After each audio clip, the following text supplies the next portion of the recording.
ano, ito yung sinasabi kayo na abangan ko eh, oo. Pero, sa lahat ng vampira. Ay, Sandali. Sandali! Oh! Ay, pasok kayo, pasok!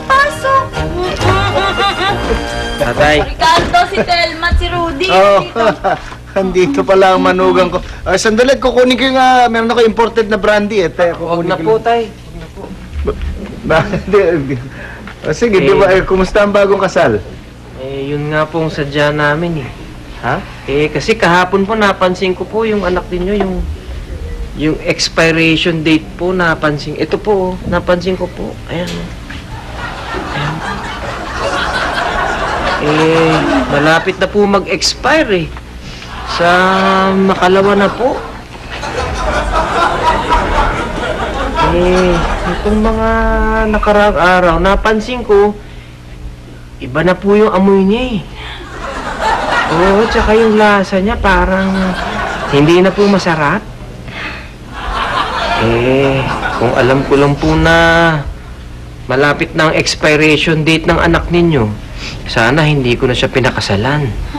Parang lugi naman po ako na isang buwan pa lang kami nagsasama eh.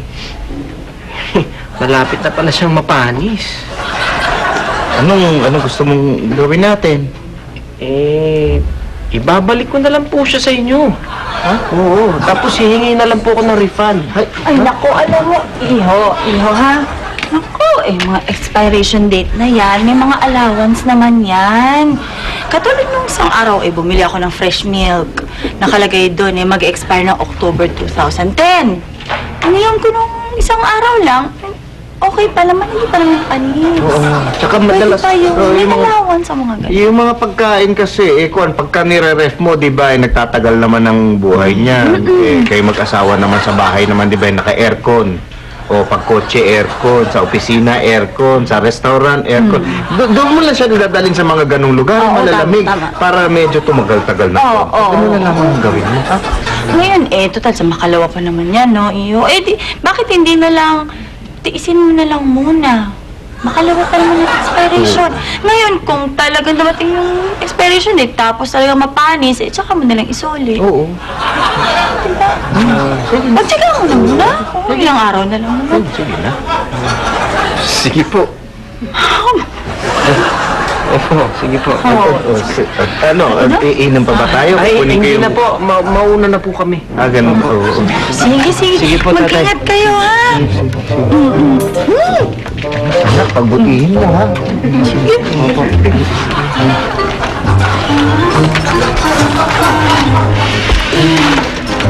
Ingat, ha? Opo. Sige.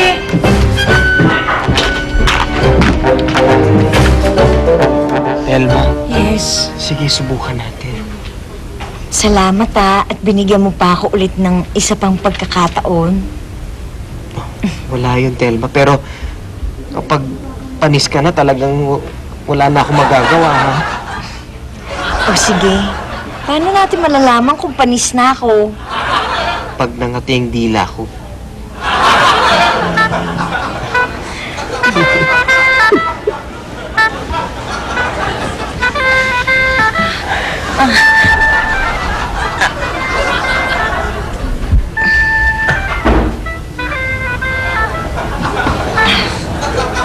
Ano? Tara na. Nangangati ang dila ko, eh.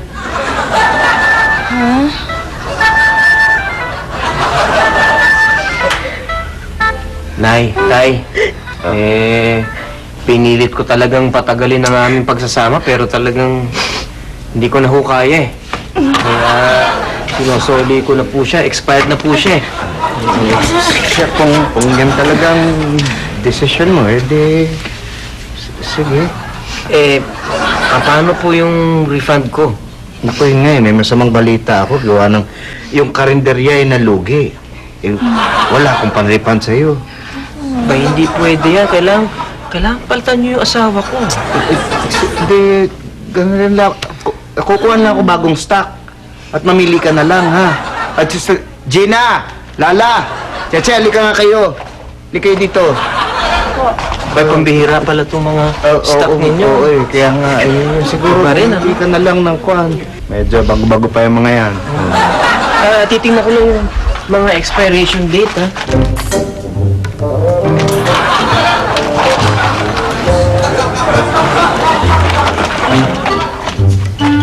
Aba, itong si Cheche na lang. Matagal pa expiration date ito, eh. Wala na lang, nakapili ka na, sigurado ka na dyan, ha? Di, sige, kukunin ko yung alak. Uminom muna tayo. Hindi na po. Mauna na kami ni Cheche. Sige, sige. Ingat! Halika na, Cheche. Oo.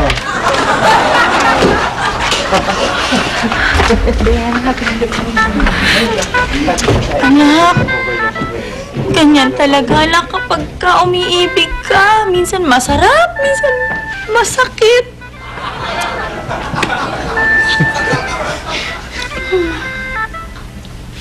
Hey!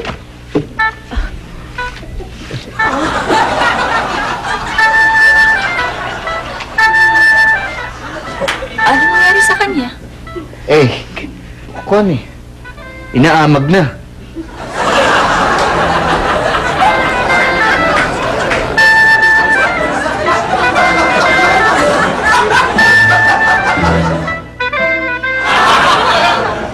Ba't ganon? Kung kailangan mong gumamit ng banyo, may gumagamit naman nito. Ba't ganon?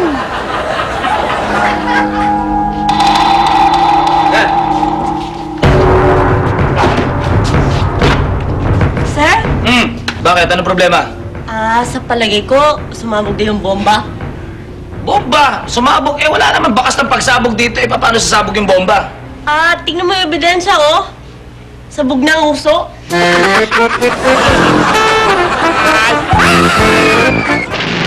Sandali lang! Huwag kang gagalaw! Bakit? Bakit? Bakit? Huwag kang gagalaw! Sinabi! Hindi na ako gumagalaw. Bakit? Patay kang lamok ka!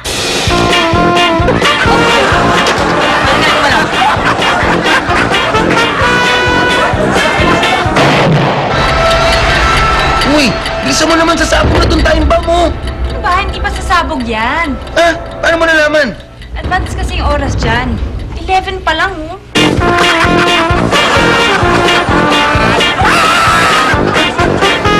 Ampun!